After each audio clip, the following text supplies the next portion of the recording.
Hi friends, అందరూ బాగున్నారా? మేమైతే ఇప్పుడు అందరం కలిసి వర్గల్ సరస్వతీదేవి అమ్మవారి దేవాలయంకి వెళ్తున్నామండి. చాలా ఏళ్ళ తర్వాత వెళ్తున్నాము. మేము మా ఫ్రెండ్ వాళ్ళ ఫ్యామిలీ మొత్తం కలిసి మేమందరం వర్గల్కి వెళ్తున్నామండి. నేను వర్గల్ వెళ్ళి కూడా 6 years బ్యాక్ అవుతుంది.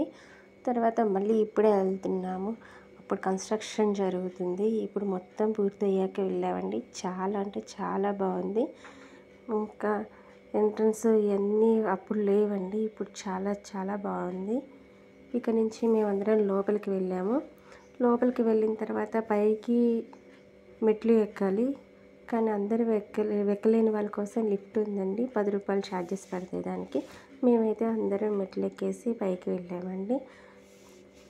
మెట్లు పైకి ఎక్కిన తర్వాత మనకి ఇక్కడ ఎదురు కనిపిస్తున్న దగ్గర అక్కడ అక్షరాభ్యాసానికి విద్యాపురంకి టికెట్లు ఇస్తున్నారండి.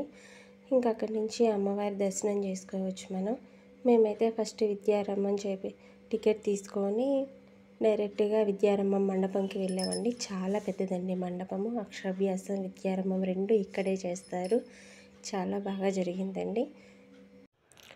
అక్కడ ఒక 10 minutes వెయిట్ చేసిన తర్వాత ఇక్కడ మా ఫ్యామిలీతో పాటు చాలామంది ఫ్యామిలీస్ కూడా వచ్చారండి. చాలామంది అక్షరాభ్యాసం విద్యారంభం చేయించుకున్నారు. మేమైతే అందరం విద్యారంభం చేయించుకున్నాము. చాలా బాగా చేశారండి పూజారు. అక్కడి నుంచి అమ్మవారిని దర్శించుకొని బయటకు వచ్చేసామండి. నెక్స్ట్ మేము అక్కడున్న దేవాలయాలన్నీ దర్శించుకున్నామండి. తర్వాత పిల్లలకి ఆకలిగా ఉందంటే అన్నదానం జరుగుతుందని వచ్చాము. అన్నదానం కూడా చాలా బాగుందండి. మేము ఇంకా శివాలయంకి వెళ్ళి టెంకాయ కొట్టేసి దేవుడిని దర్శించుకొని ఇంకా ఇంటికి వచ్చేసామండి. వర్గల్ సరస్వతీదేవి అమ్మవారు చాలా బాగుంది. లాస్ట్లో మేమందరం కలిసి ఫైనల్గా గ్రూప్ ఫోటో